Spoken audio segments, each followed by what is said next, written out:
اللعين الرجيم. بسم الله الرحمن الرحيم.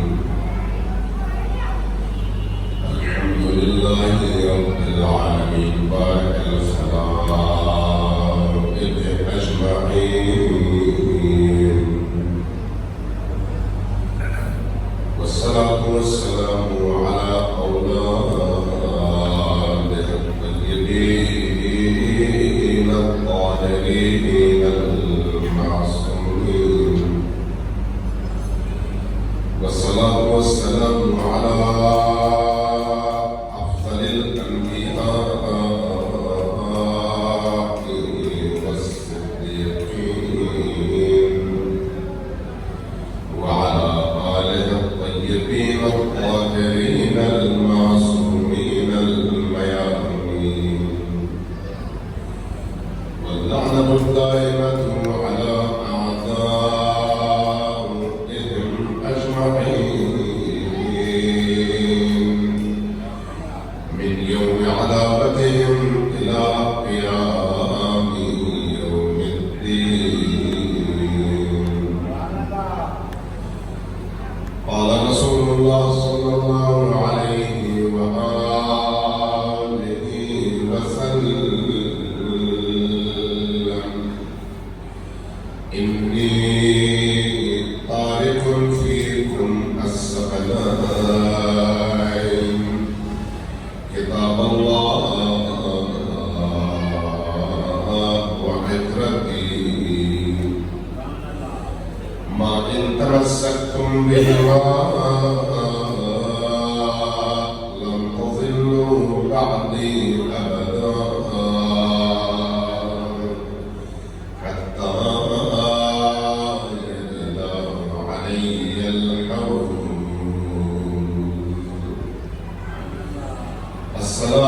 السلام على الحسين وعلى علي بن الحسين وعلى أولاد الحسين وعلى أصحاب الحسين. سلام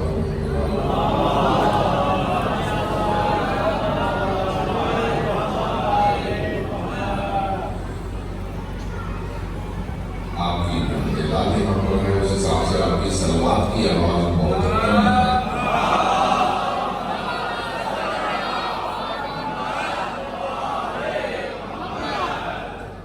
یقین ہے صبح سے آپ کے گھر میں ہیں اور تھکے ہو گئے ہیں. اس کم کو دور کیجیے، اپنی مجلس کو مزید نورانی کیجیے. ایک دفعہ پھر سلام دیجیے.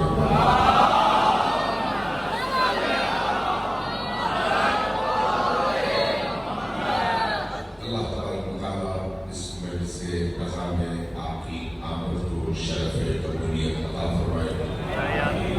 ہم سب کے دلوں کو ذکر حسین کی نورانیت سے، عشق و محبت و مودت حسین کی نورانیت سے، عزاداری سید الشہداء کی برکت سے ہم سب کے دلوں کو، ہم سب کے ذہنوں کو، ہم سب کے قلوب کو، ہم سب کے باطن کو نورانی فرمائے. ایک وقت پھر سوال بھیجیے.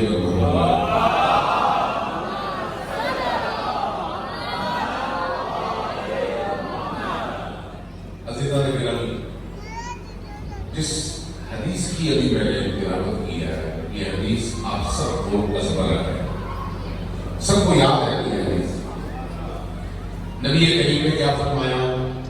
انی تارکن فیکم الثقلین، دو بھاری چیزیں تمہارے درمیان چھوڑ کر میں جا رہا ہوں. دو بھاری چیزیں، الثقلین، ان میں سے ایک کتاب اللہ، اللہ کی کتاب ہے، اور دوسری وہ عطرتی، میری عطرت ہے.